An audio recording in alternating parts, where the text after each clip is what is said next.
Hello po Ma'am Box TV, maraming salamat sa pag-check out sa ating TikTok shop sa Mato Sewing Machine.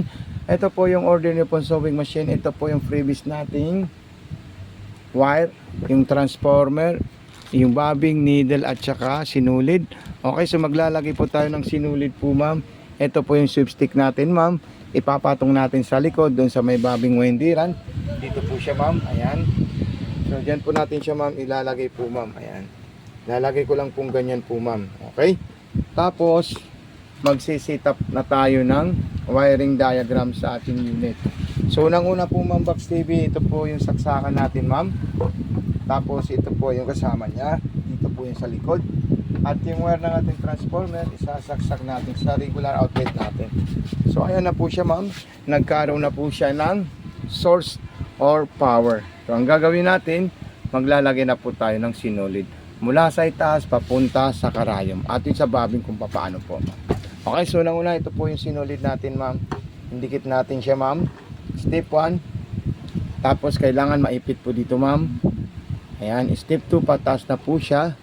Step 3 ayun po siya. Then step 4 dire-diretso na po dito ma'am.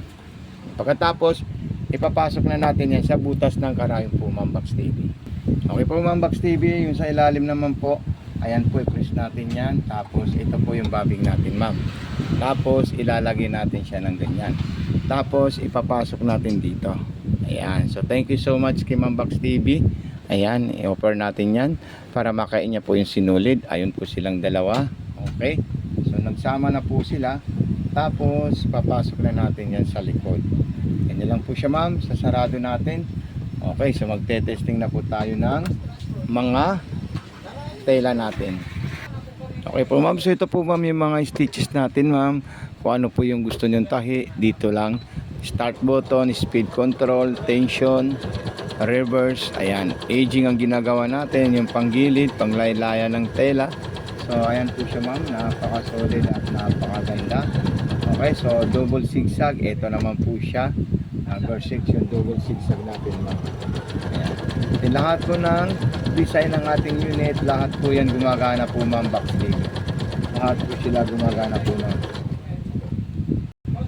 Okay, so another zigzag naman po ipapagawa natin yung number 8. Ayan, tapos may mga pang-garterize po tayo. Yung pang-garterize natin yung 9 at saka 10. Ayan. 9 at saka 10 ang pang-garterize natin. Ayan, napaka-solid po yan. At napakasarap gamitin. Okay, so ayan po siya ma'am. Grabe ang ganda. Napaka-solid, napaka-astig po siya ma'am.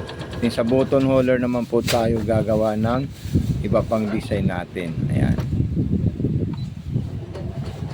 Tapos babalik tayo sa easy para makabuo tayo ng button holder natin. Ayan. Okay, so ayan, dire-diretso na po siya button holder po ma'am. Pakahusay. Ayan.